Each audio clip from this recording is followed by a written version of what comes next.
আসসালামু আলাইকুম। It is me Mahmuda জামান শশী। আমি এখানে কিভাবে ওভেন ছাড়া বাসায় অল্প উপকরণ দিয়ে কেক তৈরি করা যায় তা আপনাদের দেখাবো। তো আমাদের এখানে যা যা লাগছে তা আমি নিয়ে নিয়েছি। ডিম, দুধ এগুলো। প্রথমে আমি ডিম 2টা ফাটিয়ে নিব। ডিম 2টা ফাটিয়ে নেওয়া হয়ে গেলে তার মধ্যে আমি চিনি দিব।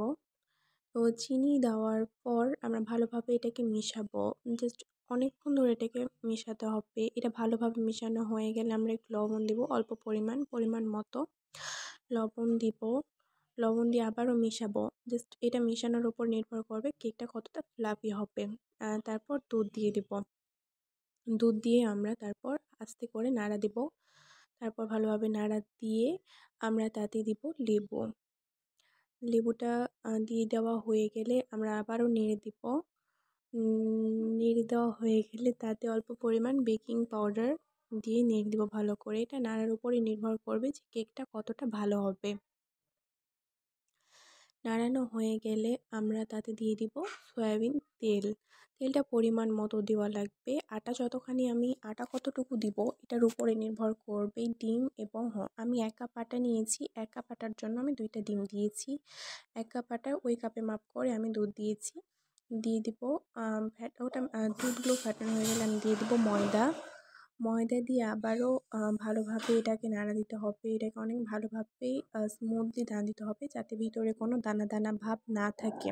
ভিতরে দানা দানা ভাব দেখেন আমার এটা কতটা স্মুথলি হয়েছে, কতটা দেখতে সুন্দর লাগতেছে এভাবে। তো আমি একটা বাটি নিয়েছি, এটাতে বসাবো। স্টিলের বাটি লাগবে। তো বাটিতে আমি তেল দিয়ে এটাকে ব্রাশ করে দেব। তেল দিয়ে এটাকে আমি করে দেবো যাতে কেকটা বাটিতে না লাগে। তো আমার বাটিতে না লাগে। আমি ভালোভাবে এটাতে তেল মাখিয়ে নিলাম। তো তেল মাখিয়ে নেওয়া হয়ে গেলে আমি আটাটার পুরটা ওর মধ্যে ঢেলে দেব। ঢালা হয়ে গেলে আমি এটাকে ভালোভাবে নিয়ে দিব যাতে এতো না হয়। তো আমি আগে থেকেই রাইস কুকারে পানি গরম করতে দিয়ে রেখেছিলাম। তো আমি রাইস কুকারে গরমে হাত দিতে পারবো না, তাই আম্মুকে দিয়ে এটাকে বসালাম। আর ঢাকনার যে ফুটাটা থাকে সেটা আমি করে নেব। দেখেন 45 মিনিট পর আমি আবারও অন করলাম। আমি একটা কাঁটা চামচ দিয়ে এটাকে ফুটা করে দেখব। দেখেন ভেতরে কোনো নাই। তো কেকটাকে আমি এখন কেটে নেব, তুলবো বাটি থেকে। তো আমার কেকটা দেখেন কতটা সুন্দর হয়েছে, কতটা সুন্দর কালার এসছে।